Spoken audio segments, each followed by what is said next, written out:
Welcome back to the show. I mean, it's been, I reckon, one of the greatest series in the history of Australian television, and certainly the best of the block. It was a big night on the block too last night as Chaos Week continues. The Twins fuming after one of the lowest ever scores. Check it out. Just rip up the plans and off them. It compromises the entire site. These walls have to come out. I don't know what's going on here. Is a planning disaster. We've copped 2s and 3s for an incomplete section, and they have an incomplete section, yet they're getting 8s. It just, to me, it doesn't make sense. How the can you call this a bedroom? It's a day bed. Yeah. It's a day bed. I got nothing to say, Josh. I'm done with them. Dan. Dan. Dan. Dan. Dan. Dan. We're trying to get done here, mate. Can you tell us what the solution is? Subfloor ventilation. What, Okay, so what does that mean? But what are the standards? Okay, let's, you know what? We're just around wasting time here. Let's just do a 300 mil garden, Yep. and I don't give a you out here. Just do something out here. Let's just get it finished. Yeah, okay. So your post will be in the middle of the path still?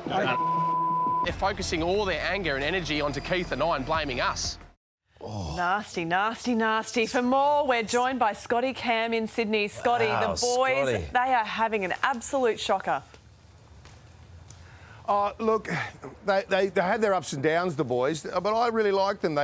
They try really hard, and you've got to remember, guys, that they're a couple of young blokes that have never renovated before, and then they turn up and build this incredible home, and they really dig deep this week and clean up and get the job done, and they end up with an amazing, amazing home, and with no experience too, by the way, and they push through and get it done. It's a tough week this last week. They've been going. Everybody's been going for 12 weeks, and the finish line is in sight. But that doesn't mean they can stop. They've really got to dig deep. Can I say this? I kind of agreed with them on that being a bedroom. I just didn't think it...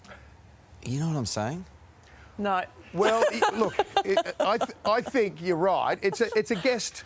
It's a guest bedroom when someone's sleeping over after a few too many or something like that. It's certainly not gotcha. I wouldn't say a bedroom as such, but it certainly is big enough to be a day bed / guest bedroom, sleepover bed, things like that. It's another space that's going to go on the auction brochure. Understand. Okay, /study /playroom / more one money. of those ones. Exactly. That's right. Mitch and Mark and Foreman Dan fired up. Do you think they all need a little bit of couples counselling? I mean, I won't hear a bad word about Mitch and Mark. I love the boys. Yeah. Yeah, Mitch and Mark, they're go-getters, and they've got a great team. And look, as I said, it's week 12. Everyone's exhausted. Mitch and Mark are no spring chickens like myself. We're the same age, and we're getting a bit older by the year. And they're tired. And Dan and Keith are tired as well. And, yeah, it's the last week jitters. That's all it is. And, again, they'll dig deep, and you wait till you see the finished product on all the houses this week. It's I think they're amazing. going to be hard to beat. I think they're going to be hard to beat. Ronnie and Jordan? Look, Tanya and Vito are doing a 4th bedroom. Will they live to regret that come auction day, do you think, Scotty? Look, maybe I think they might, but again, like as Jesse Rayburn said last night, you know, they've got a second lounge room space, so they've got a lot of living area. They've got the sunken lounge, which is a bit of a point of difference, but they've also got another lounge as well on top of their dining room. So for someone that's chasing the only 3-bedroom house on the block and doesn't need 4 bedrooms, but a lot of living space, well, they might have the edge. So you never know on the block until you get to auction day. Whatever you think's going to happen, anything could happen, you know, because we've got no control over it whatsoever. It's the general public, the buyers, that are determining the winner of our show, and we've got to sit back and hold on and wait.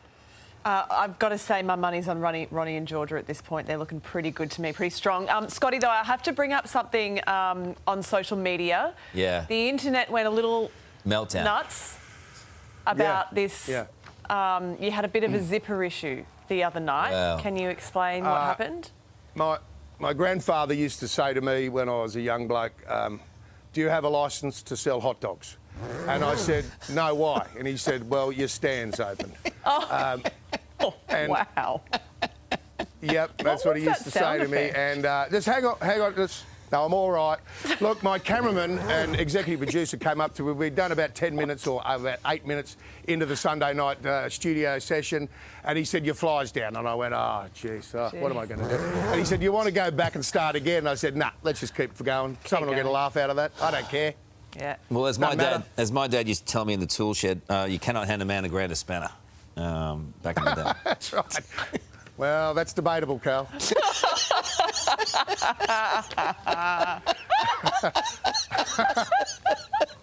Well, I tell you what, I got a million of those. We could keep going for hours. I don't know that we've got time for them this morning. I love that sort of thing. Maybe we can catch up in your Dead spare men- bedroom dead men / don't study and fall out of discuss it windows, sometime. Karl. That's enough. You're a funny man. One of the great presenters. You can catch all the action tonight at 7:30 right here on 9. Scotty Love Cam. your work, Scotty Cam. Bloody legend.